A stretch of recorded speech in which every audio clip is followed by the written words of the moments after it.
That's why I speculated. It's about Magnus and whatever is going to happen in that one. But yes, if Magnus defeats Eric Gaisi in the quarterfinals, then they're going to meet for the very first time, which will definitely be quite a spectacle for sure. Whatever happens in that one, everybody will be tuning in.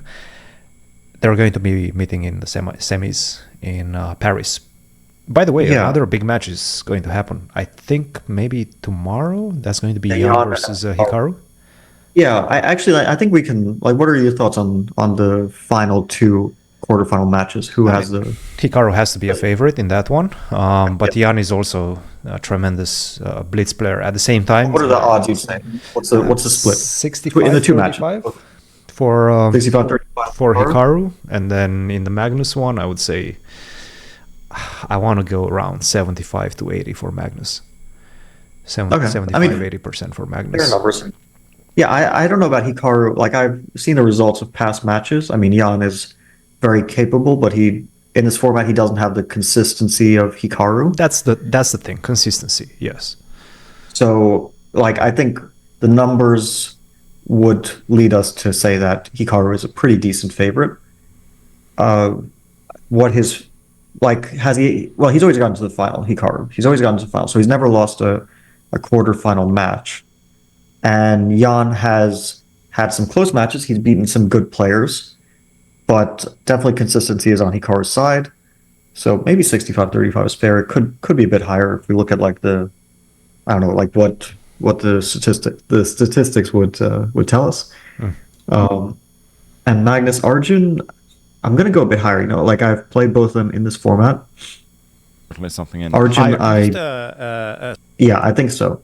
Arjun is a really great player. I mean, absolutely no doubt. He's one of the best in the world at all time controls. And if we look at his blitz rating, I'm pretty sure it's very high. I'll just tell you what it is. It's 12th in the world at 2739.7, which is, and he actually beat Magnus in one of the games they played recently over the board, and he lost a 1-1 split between them. But I played him and I won a very close match in 2022. And Magnus, I feel, especially in this format, like a long match where even if things are going wrong at some stage, he still always has chances to overcome it and get back. I really think it's like 85 to 90. I mean, I could be off. I don't want to like sell Arjun short, but I think Magnus, it's just such a long match, and I don't feel like Arjun is at the tier of Hikaru, Magnus. Hikaru is a tier lower than Magnus in this format, but he's pretty good. He's really close. But I think that Magnus is really... he's a big favorite. Yeah, I think so. But I could be proven wrong. Like, I would have said Wesley is a huge favorite against Hans. I mean, I really would have. I would have said like 70-30, and he did win. So of course, I mean, 70-30 is still 30% is still happening a significant amount of the time, right? Yeah. And even 10% is happening a decent amount of the time. I mean, it happens, right? You have a bad day, like Maxime beat Magnus, Hikaru beat Magnus, and then you see Maxime who beat Magnus losing to Hans. So, and you would think, okay, the guy who beat Magnus should be a serious favorite against Hans, right? But these things are unpredictable. By the way, this interview is still happening. Over now. Okay, give me 1 second. I'm going to actually play it. On your win against Wesley. It's a half-hour interview. Oh, okay, they just finished. I tuned in at the last second of the interview. Yeah. Shout out to David Howell for sitting patiently for a 30-minute interview he wasn't the one interviewing, so they only have one person talking. So he was just waiting for it to end. Amazing stuff. Cool. Your experience in the Speed Chess Championship. Obviously, things didn't go your way in the last match against Ali Reza. Your experience. Yeah, first I played Alexei Serrana. He's a 27-17 classical player. He's also very good at blitz. He's well known for being good at blitz. I think he's even medaled in blitz. He has. Yeah, he has. At the European City. And it was a back and forth match, but in the bullet, I outperformed him by a lot. And in the bullet, I took it away. I think it was +1 for me before bullet, and then I scored +6 in bullet. So that was a good match for me. I really wasn't sure that I would be like a big favorite, but yeah, it went well overall. And then I played Ali Reza, and I was feeling like relatively decent, but things, yeah, I wasn't at my best that day, I think. Also, at the start, I think he was a bit shaky, but then he found his form pretty quickly. And I think like around the middle of the match, he was playing at a very good level. He was. He played good games. He was. At the start, I wasted a few points that I really could have gotten. Like just second game. Okay, he could also complain like first game he was winning, but second game I really should have won. It was just like balls in the net basically, and yeah, then it was like equal at some point, but I was never ahead in the match, so I was equal, and then around that time after I won 2 games, then he really started to play well. That was the point. Yeah, and yeah, I went into bullet with a significant deficit, so bullet was -1 for me, but it didn't matter.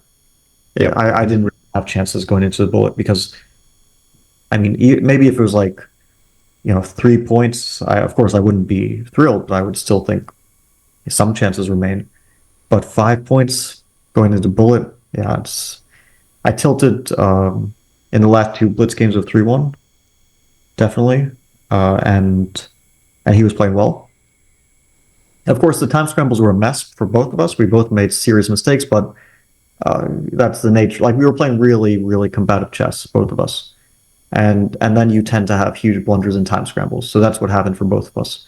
But he was blundering a little bit less frequently, so he was taking most of the time scrambles. There was a bit back and forth, but it was tough to win games. Like the games where I won had to be really clean, because I don't think I won I only won one really messy game before we got to bullet, and that was the Archangel game.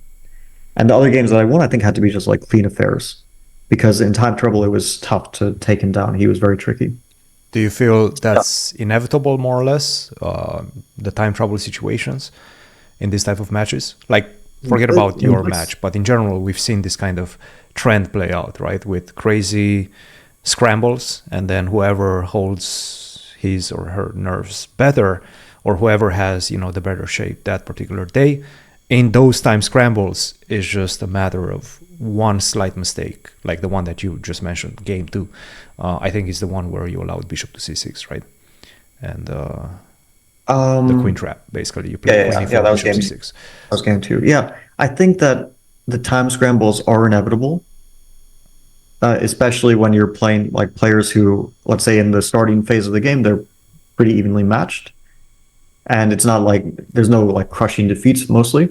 So you have these like really evenly matched games, and even if someone is at some point starting to really take away the game, it's going to lead to like you're winning, but you have 10 seconds, which people underestimate, like how little time you have there, because it's a 1 second increment. You don't have time to pause. Yes. You can't think about the position. You actually have to move where you flag. Exactly. So you can't even like really scan the board. It's just pure instinct at some point, or you can try to accumulate time with like quick moves at some moment, but 1 second you basically don't accumulate much time. Like once people get down to 10 seconds, that's it.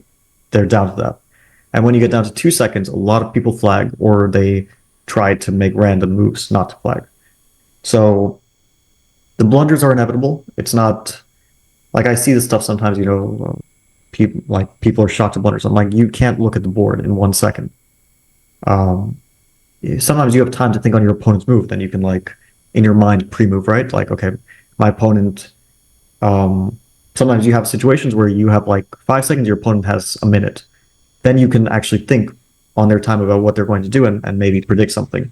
But for the most part, you're basically just running on pure instinct and maybe like quick cursory scan of tactics in 1 second.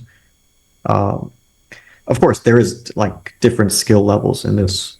It's not like it's just random, but nobody is playing good chess when they're down to 2 seconds. Yeah, and then you take the tilt element to it. and we've seen what can happen. We've seen recently, exactly, like as recent as 30 minutes ago, what could happen. But Alireza is one of the best when it comes down to the last few seconds. He's he's definitely good. one of the best. He's good. Along with Magnus, Hikaru, for sure. And I think besides the three of them, I'm not sure there are people who are really consistent down to seconds. I mean, I played in Bullet again in all these matches, and Hikaru and Magnus clearly are the best from what I've seen. Alireza, he's good, of course, but in Bullet, I'm talking Bullet 1 second increment. I really think Magnus and Hikaru, and I feel like Duda he has the potential to play really, really strong in that. But other people I noticed, it's like very, very much balanced. Like I played Arjun in Bullet, played Noterbeck in Bullet. It was usually, and I'm not like known for Bullet, but I usually came out ahead in these Bullet segments. Maxime as well. So, but with Magnus and Hikaru, definitely in Bullet 1+1, especially, I've noticed that Hikaru basically just like ends up with a minute plus after like 20 moves. He just like plays instantly, and then you're there with 40 seconds. And you're like, how do I have half the time of my opponent? So, yeah. Anyway, I think this is why like Hikaru is so successful, because even if the blitz goes wrong for him, he always has the Bullet backup, and he knows that, which gives him confidence for the blitz. Yeah. No, like he doesn't get tilted because he knows, okay, I still have Bullet. It's in the worst case if things are going really wrong, there's always a chance in the Bullet. Yeah. No, again, it was a cool match to follow. Obviously, the result didn't go your way, but this type of matches, I have to say, they're very enjoyable. And I've done commentary for it for our channel. I'm sure you know about that. I'm sure people that are probably watching this episode know about that. We've done our first stream on Twitch. I don't know if you were aware of that, but we've completed our first stream on Twitch. So that's pretty cool. Are you excited about that? Yeah, Are you ever going to stream Title Tuesday on this channel? Sure. Yeah, why not? There you go. Go follow on Twitch, guys, if you are here for the first time. And if you want to see more streams from us, go follow us on Twitch as well. We'll do something in the description below, or maybe it's going to pop something up on the screen.